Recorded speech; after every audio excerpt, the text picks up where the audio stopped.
안녕하세요. 공부하는 내과 의사입니다. 오늘은 당뇨 관리와 당화혈색소라는 주제를 가지고 이야기를 해볼까 합니다. 우선은 당화혈색소란 무엇인지를 먼저 알아야 될 것 같은데요. 최근에 이제 당뇨가 진단이 되면서 혈당을 조절하시는 분들이 이제 혈당도 체크를 매번 하시고 이 당화혈색소도 매번 체크를 같이 하시게 됩니다. 그런데 당화혈색소에 대한 개념이 잘 이해가 안 돼 하시거나 잘 모르시는 분들이 더러 계신 것 같아서 오늘은 이 당화혈색소에 대해서 전반적인 그런 개념이나 어떤 의미가 있는지 이런 걸 좀 이야기를 해볼까 합니다. 우선은 당화혈색소 자체에 대해서 한번 이야기를 좀 해볼까 합니다. 당화혈색소는 우리 혈액 안에 있는 적혈구가 있게 되는데 이 적혈구에 포도당이 붙어 있는 그런 상태를 보고선 당화혈색소라고 이야기를 하는데요. 이 적혈구는 우리 혈액에서 산소를 운반하는 역할을 해주는 그런 세포죠. 그런데 이런 세포가 이제 혈당에 노출이 되다 보면 그 혈당이 적혈구에 이렇게 결합이 되게 됩니다. 그걸 우리가 당화 헤모글로빈이라고 하고요. 이걸 이제 우리말로 당화혈색소, 흔히들 이제 당뇨 수치라고도 아시는 분들도 좀 계시죠. 그래서 당화혈색소라고 하게 됩니다. 당연히 이제 혈당이 높은 상태가 계속되게 되면 적혈구하고 이 포도당이 결합이 증가하게 되고 이게 이제 수치적으로 당화혈색소가 올라가게 되는 거고, 당뇨를 진단을 하거나 아니면 이 수치를 보고선 우리가 당뇨가 어떻게 조절이 되고 있구나 하는 거를 판단을 하게 되는 거죠. 그래서 이 당화혈색소에 대해서 조금 더 알아보면 일반적인 적혈구의 수명은 약 120일 정도가 됩니다. 그래서 3개월의 평균 혈당 농도를 반영하는 셈이 되는 거죠. 그래서 당화혈색소는 3개월 평균 혈당을 의미한다라고 이해하시면 되겠습니다. 앞의 내용은 사실 조금 어려운 내용이실 수도 있어서 결론은 당화혈색소는 바로 이 3개월의 평균 혈당이다. 이 부분에 대해서만 이해를 해주셔도 충분히 괜찮을 것 같습니다. 그래서 이제 앞에서 말씀드린 것처럼 당화혈색소는 이론적으로는 이제 3개월의 평균 혈당을 이제 의미하지만, 뭐 예를 들어 출혈이 있다거나 빈혈이 있다거나 그러면 세포가 중간중간 120일까지 가지 못하고 깨져나가는 경우도 있고 뭐 조금 더 오래 사는 경우도 있기 때문에 2개월에서 3개월 정도를 반영한다라고 보기도 하고요. 그런데 이 당화혈색소의 가장 중요한 특징이 하나가 있습니다. 2개월에서 3개월의 평균 혈당이기 때문에 예를 들어 오늘 당장 금식을 하루 했다거나 아니면 조금 전에 식사를 했다고 해서 이 당화혈색소가 크게 변동이 있는 건 아니라는 거죠.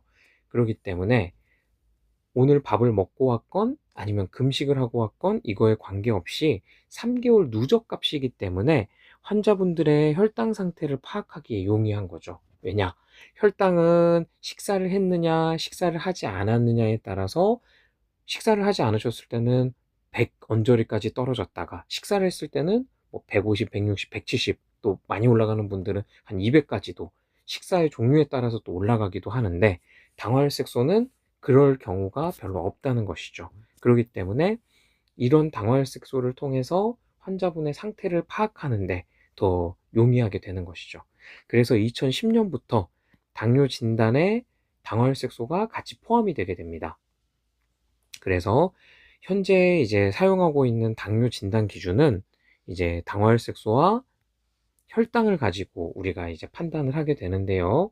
우선은 당화혈색소는 6.5를 기준으로 보게 됩니다. 반면에 정상은 5.6 정도를 기준으로 해서 정상 여부를 판단을 하게 되고, 그리고 5.6에서 6.5까지는 당뇨 전 단계라고 이야기를 하게 되죠.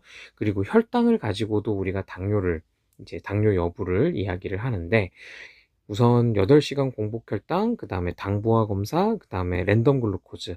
그러니까 식사 여부와 관계없이 하루 중 어느 때건 이제 200이 넘어가는 경우에는 당뇨를 진단을 하게 되고, 공복을 했을 때는 126이 넘어가면 진단을 하게 되고, 당부화 검사는 당을 몸에 투여했을 때 그에 대한 반응을 보고서는 당뇨 여부를 판단하게 돼서 주로 뭐 임신성 당뇨 같은 것을 확인할 때 이런 방법으로 하게 됩니다.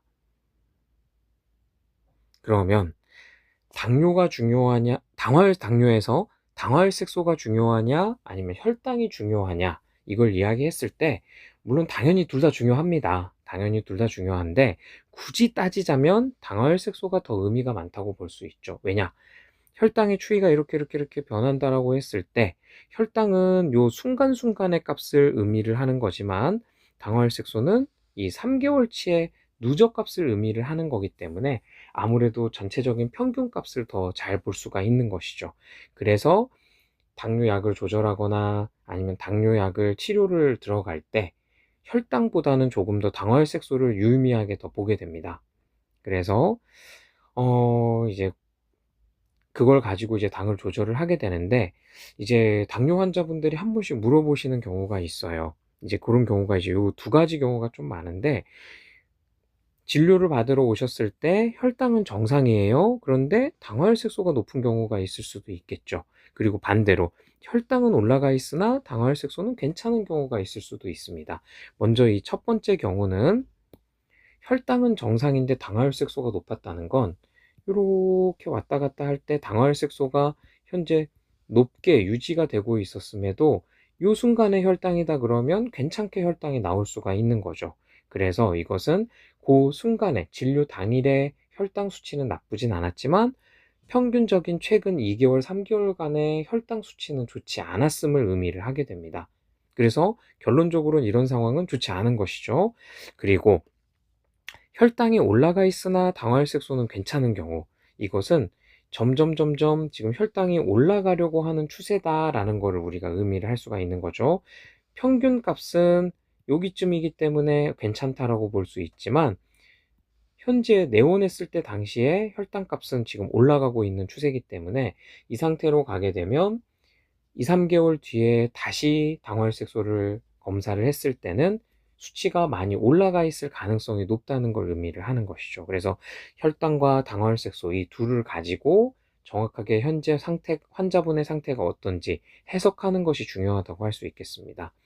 그래서 당화혈색소에 따른 그런 어느 정도의 혈당이 되는지를 좀 비교를 해보면, 우선은 당뇨 기준이 되는 이런 상황일 때는 평균 혈당은 140 정도가 되게 되고, 그 다음에 당화혈색소가 점점 올라갈수록 혈당도 같이 올라가는 모습을 보이게 되고요.